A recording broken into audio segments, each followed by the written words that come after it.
Hey, kumbe kuna watu wengi hapa. Let us take our seats. Thank you very much. Asante sana.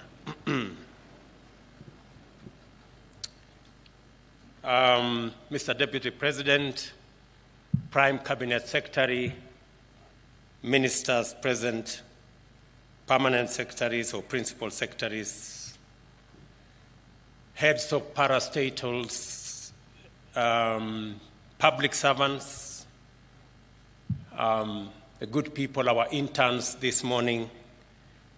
Good morning, everybody. Hamjambo. Madam Aisha Jumwa, thank you very much for putting this together.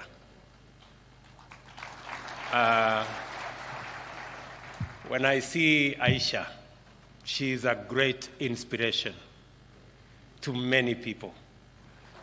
And she is a product of internship and mentorship. That is how, the first time I met Aisha Jumwa, she was a counselor in Kilifi County. That today she is serving as Cabinet Secretary is tremendous progress. Congratulations, Madam, and I hope through you many other public servants find the inspiration to be the best they can, irrespective of where they stand today. Today you may be an intern, but the sky is the limit, as long as you work at it. I am delighted to be with you today at this momentous milestone in the life and career of many youthful emerging public servants and public service leaders. The state is constituted and sustained by the functioning of an effective public service. Government, similarly, expresses itself through the operations of public service. The country is served through the administrative departments of public service, while the economy is coordinated by the regulatory agencies of the public service. The public service is a fundamental constitutional component through which an effective state can achieve and maintain a stable society and efficient economy. In short, it is indispensable to a properly functioning republic such as ours. Government relies on the public service to satisfy citizens' aspirations by implementing policy, projects, and programs according to the mandate conferred on it through democratically elected leaders. The prospects of sustainable development for any society is therefore directly linked to the soundness of its public service. By soundness, I mean a public service that is firmly apolitical, impersonal, scrupulous, impartial, fair, consistent, predictable, and coherent. A sound public service must be loyal and subordinate to elected leadership. The standard for soundness of the public service is set out in Article 232(1) and 10 of the Constitution, which binds everybody acting in the name of the Constitution of Kenya. The government is committed to delivering its pledges to the people of Kenya as set out in our plan for the bottom-up economic transformation agenda. It has therefore embarked on formulating appropriate policy and strategic frameworks that will anchor implementation of our food security and agro-industrial production, affordable housing, universal health coverage, micro, small, and medium enterprises, as well as the digital economy agenda. To deliver a responsive, responsible, and accountable public service is an imperative. I am encouraged that our public service has maintained its political neutrality and impartiality for the greater part of our independent history, and especially since the advent of competitive democracy.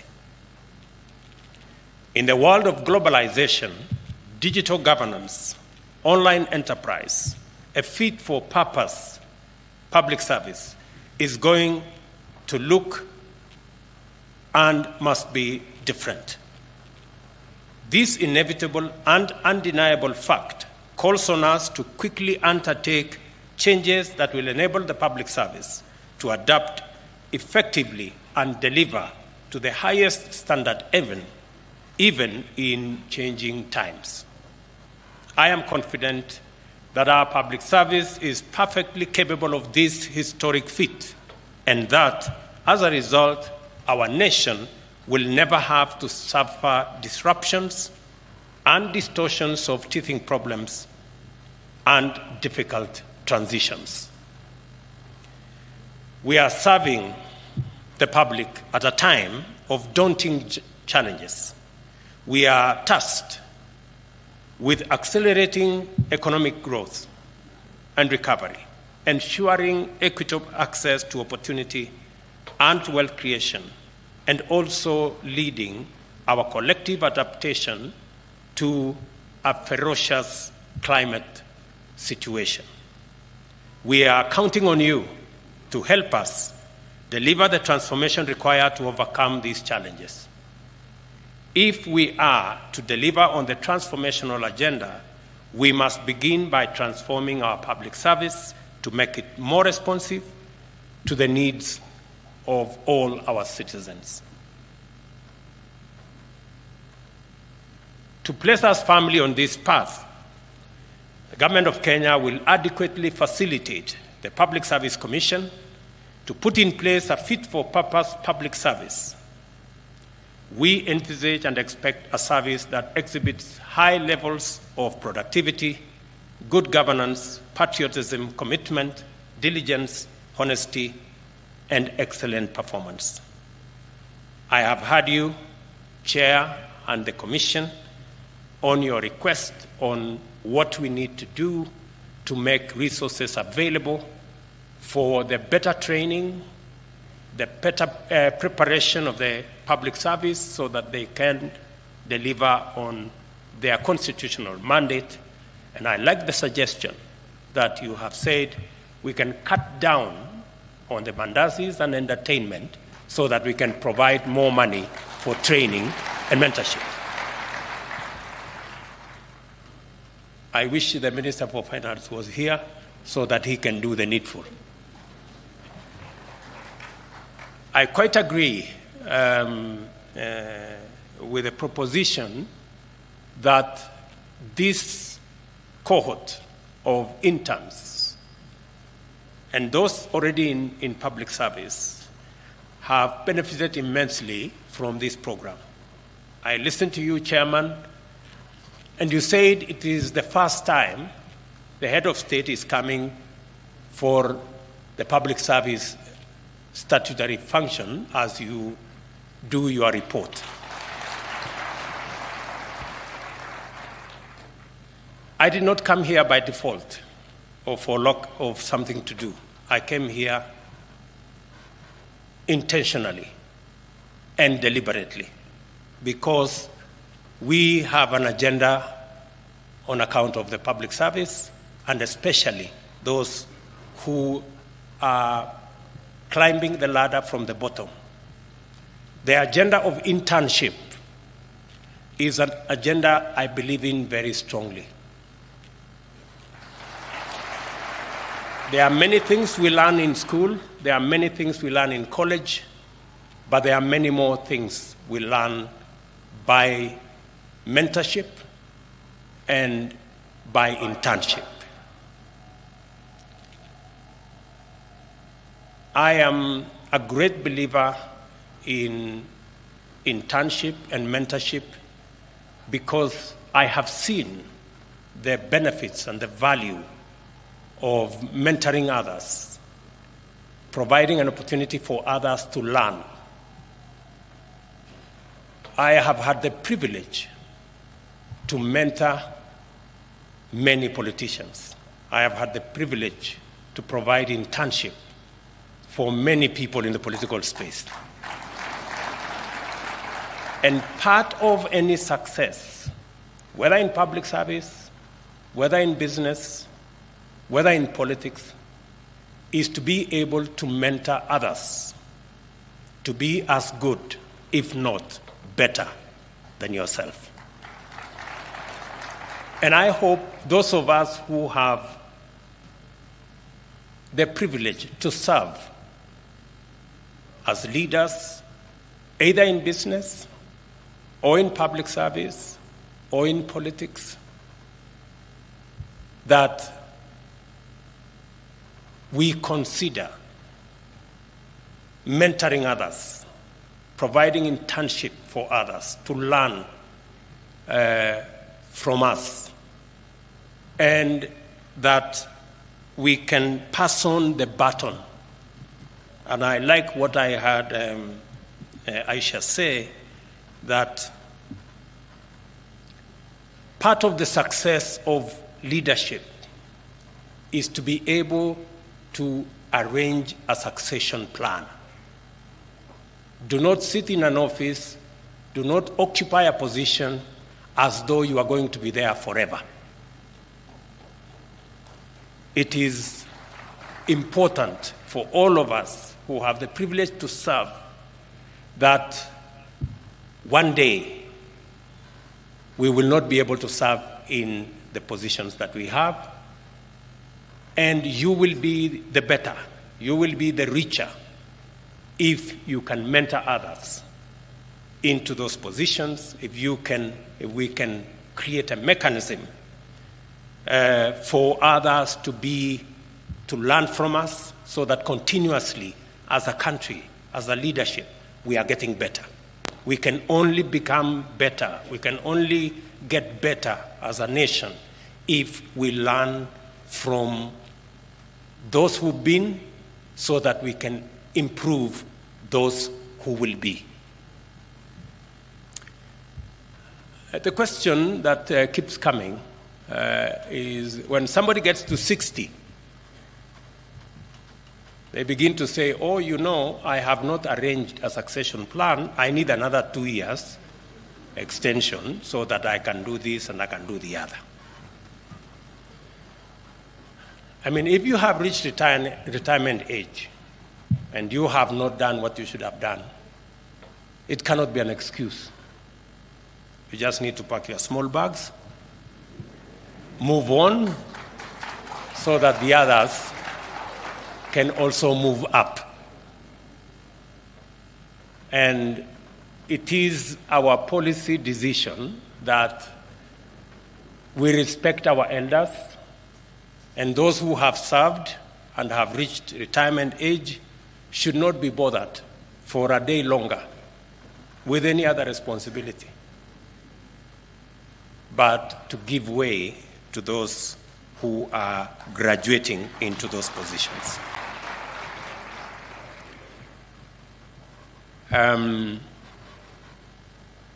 As a politician, when my time comes, I am very confident that I have mentored enough young people, young leaders, who can, if not serve as good, maybe serve better than I have done.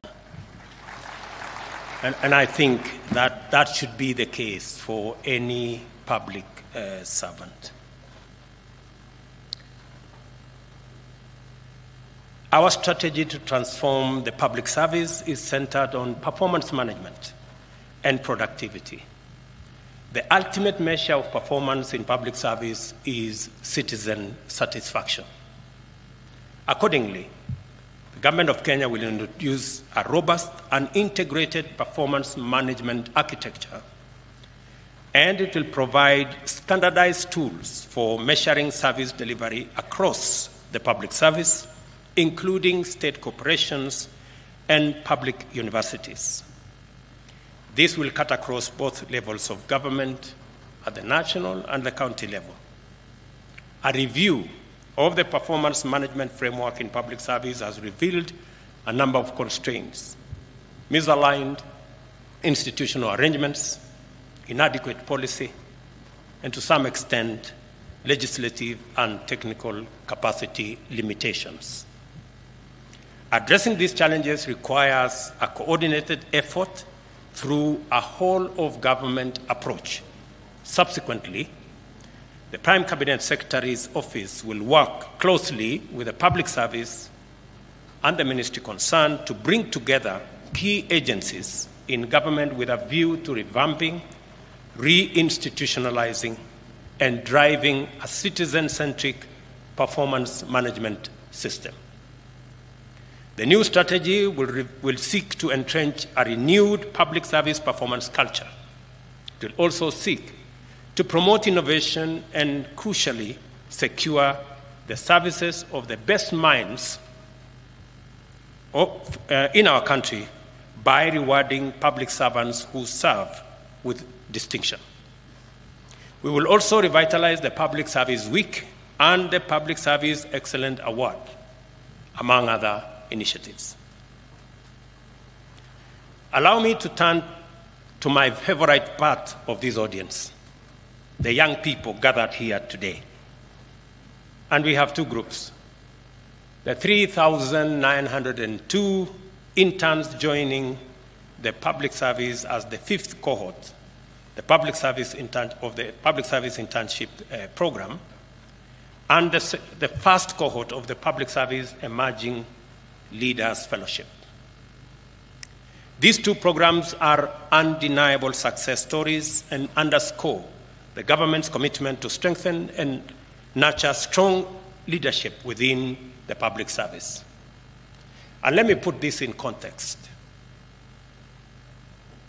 We figured out this whole program of internship before the elections in 2017.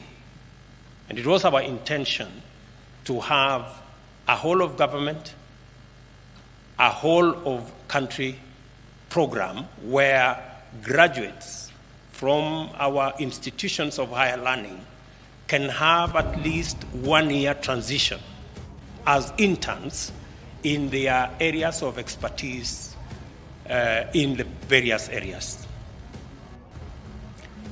Unfortunately, we were not able to implement it the way I had thought about it. But I am happy that at least we started. And what is required now is for us to configure this, institutionalize it in policy and in law. And I'm happy that the Attorney General is here, so that you can work with the ministry concerned and work with the public service so that we can institutionalize internship as a program of transition for young people coming out of college, for them to acquire at least some level of understanding of what they learned in class and practice it at least in our institutions, whether they are public or private.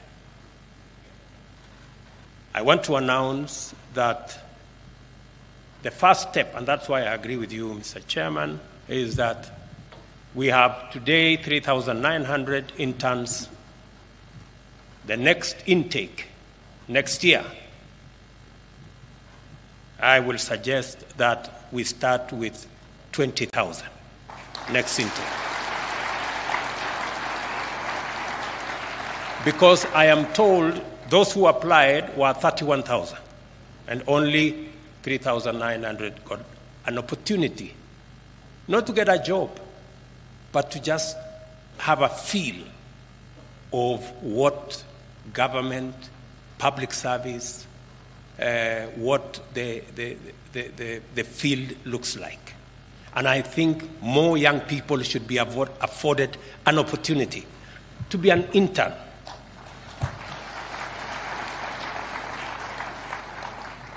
I will be proposing that we work with the private sector so that private sector companies, industry, can work with us on this internship program.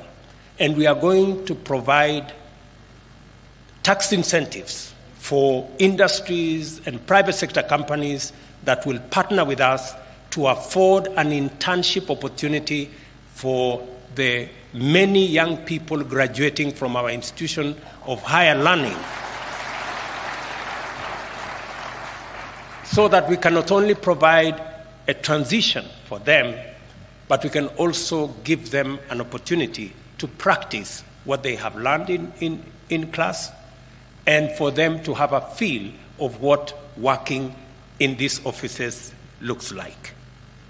That was our intention, and I intend to make it good this time around, now that I have the opportunity. So, Mr. Chairman and Madam Waziri, please begin to figure out how this is going to look like. I have some ideas. If you talk to me on the side, I have some ideas on how I think this should look like, so that we can, of course, take it through the usual process of public participation, so that also Kenyans can bring their ideas on what we need to do for our young people as they graduate from our institutions of higher learning. I am pleased to witness the enthusiasm of our young people working in the public service. I welcome you and ask you to bring your energy, your resilience. Please come with your ideas and creativity and innovation, because public service deserves the best. Karibuni sana. You are not just the now, you are also the future. And if you do your best, I am confident that our public service will be in good hands today, tomorrow, going into the future. I must say this: do not join the public service and hold back or shy off from contributing your ideas. There are no right or wrong ideas. We must always be prepared for a good idea to give way to a better idea, and for a better idea to give way to the best idea. That is where I would like public service to be. I remember, Chairman, when I came into office and we wanted to appoint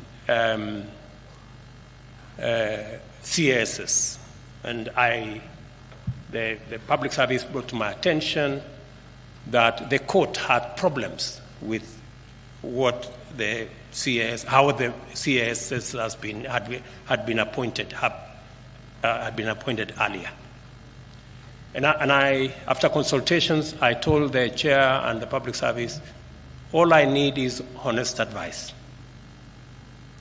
And all we must do is go by the rule of law.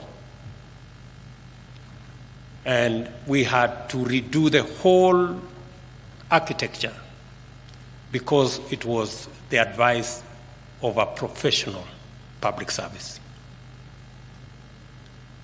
All public servants must discharge their mandate, their responsibility, go about their work, and be honest and serve, as was said here ably, with dignity. No is also an answer. If it is not possible, please say it is not possible. Do not cut corners. Do not bend rules. Let us play by the rule book. That's how Kenya is going to go forward, and that's how public service is going to remain professional.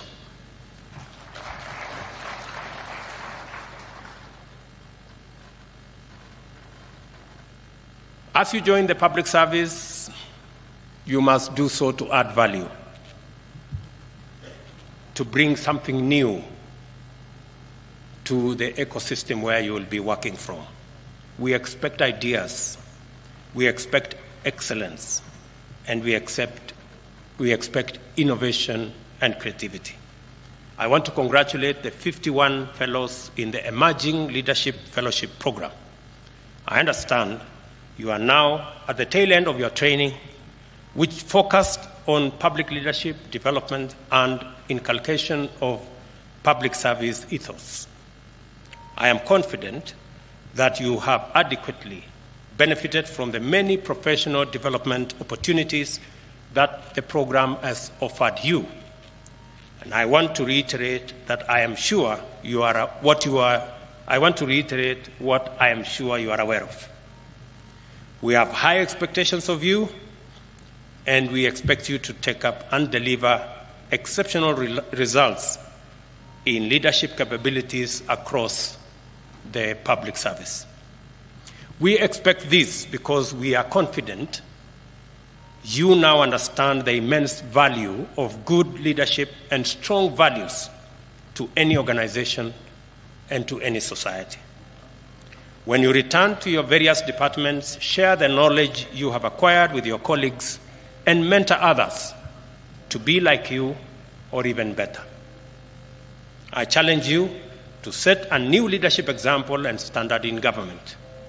I urge you to be agents of real change and, above all, to keep the fire of service burning within you and in the organizations that you represent. There is no better place to practice your leadership skills than in the Kenyan public service. As the Commission begins the recruitment of the next cohort of fellows, I reiterate my personal support to this initiative, and let us build more leaders. Let us have a public service full of leaders, and we shall see an incredible difference as a nation. I wish to extend my gratitude to our partners, emerging public leaders of the United States, and our very own Emerging Leaders Foundation for their financial support that enabled us to run this program. And as I said, I am looking forward beyond APSA, and we must be grateful to APSA. Thank you very much for being our partners. Beyond APSA, I am expecting all our banks, all our private sector players, people in industry, people in business. Even if you run a business of 20, 30 people, take one intern, take two interns. What we are going to do is to make sure that if you become our partners and take an intern into your mentorship and into internship in your organization, we are going to allow you some tax rebates so that we can do this together and provide opportunities for the thousands of young people who are looking for an opportunity to display their talents, their knowledge, their expertise, and also use their energy to drive our development. I am delighted to commission the graduate interns joining the public service under the internship program. All of you here today were professionally recruited by the public service among 31,000 applicants. I must say, to make it to 3,900 from 31,000, you deserve some congratulations. Pongezi. I am also informed that representations are from every ward in Kenya. It couldn't be better. And I hope, Mr. Chairman, as I told you, I have some suggestions. I hope that those who, even if you come from a particular ward, that your internship should not necessarily be in your county. I think it is important for you to go to a different county and see what it looks like, and learn a different language, and look at different culture, and sample our nation. Do not be a villager. You know, there are people who go to primary school, secondary school, college in the same village. Please, we are a diverse nation, and the more we integrate, the more we work together, the better we become as a nation and the greater the appreciation of our diversity.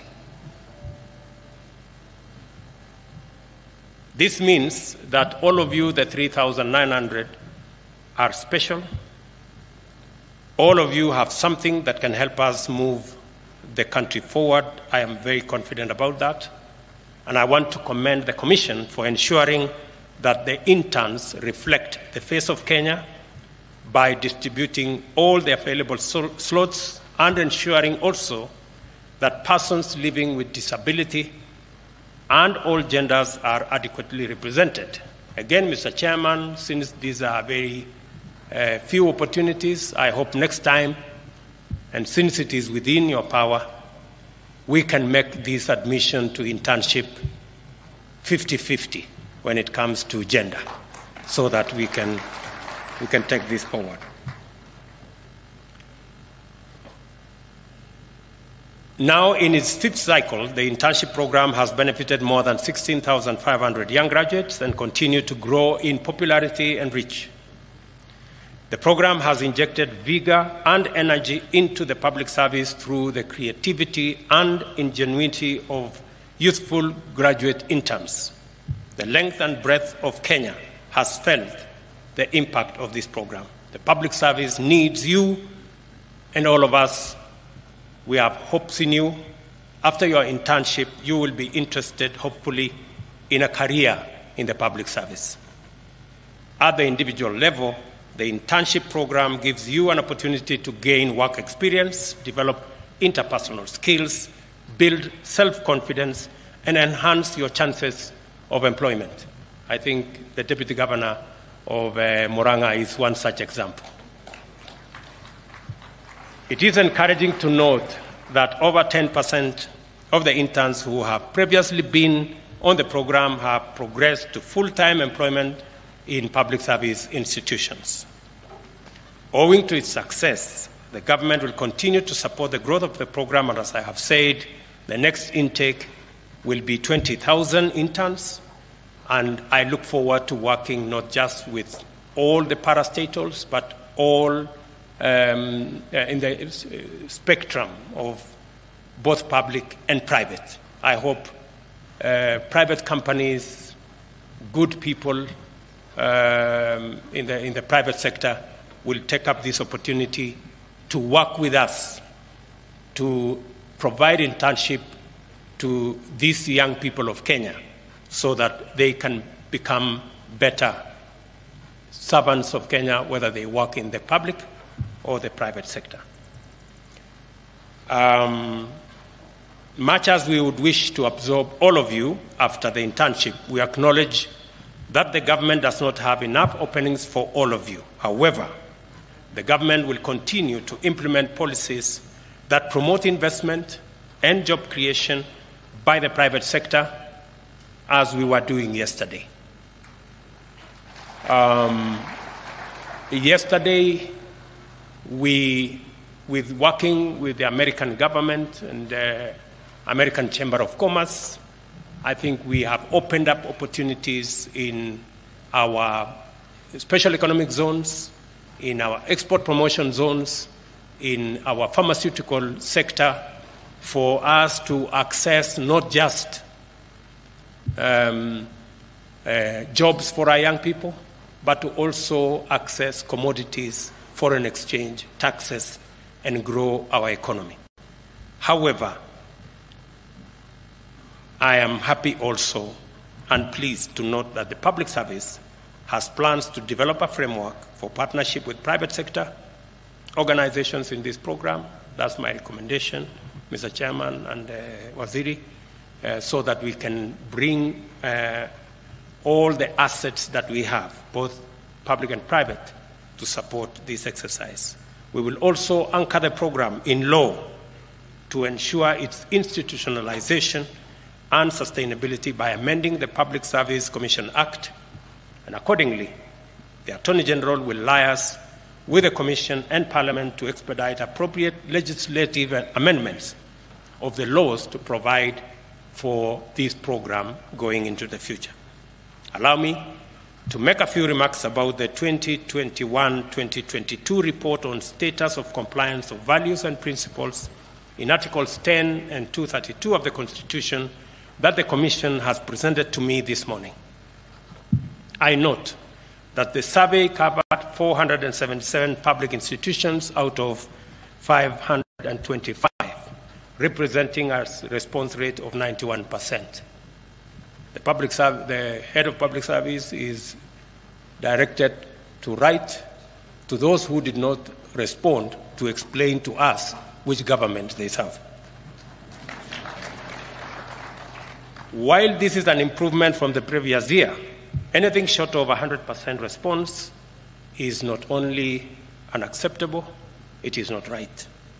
Going forward, the Government of Kenya will demand answers from public institutions that do not participate in this evaluation that is anchored in law and in the Constitution. It is worth noting that the overall compliance level improved from the previous financial year, indicating that public institutions have progressively aligned with the national values and principles of governance outlined under Article 10 of the Constitution and values and principles of public service under Article 232 of our Constitution. I want to assure you that the government will fully implement the recommendations of this report. We will ensure that the public service reflects the face of Kenya's diverse communities and affords adequate and equal opportunities for appointment of women, men, members of all communities, and persons living with disability. The recommendations to migrate public service to online platforms to ensure compliance with values and principles of governance is in perfect synchrony with our plan to digitize government services. So far, 5,700 government services have been digitized, and we are well on course, ensuring that by June this year, between 90% and 100% of all government services will be online, so that the public service can be much more efficient and much more effective in delivering services to the people of Kenya, even as we use the digital platform to eliminate corruption, to eliminate pilferage, to eliminate wastage, and to make government services not just efficiently delivered, but also to make it easy for citizens to interact and work with their government.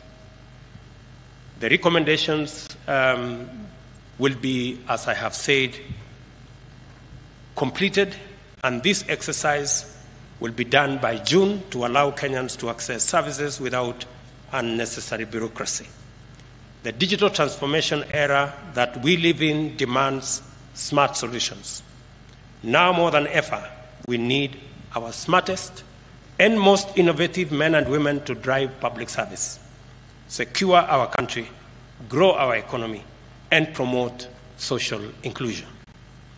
The government will therefore continue to invest in the development of skills to support transformation into a truly digital economy. Finally, let me extend my gratitude to all public servants across the country for the work you do and you continue to serve our nation. The government will progressively improve your terms of service and conditions of work. It is now my pleasure, ladies and gentlemen, after everything I have said, to say that as we progress together, let us not be distracted. We are a robust democracy.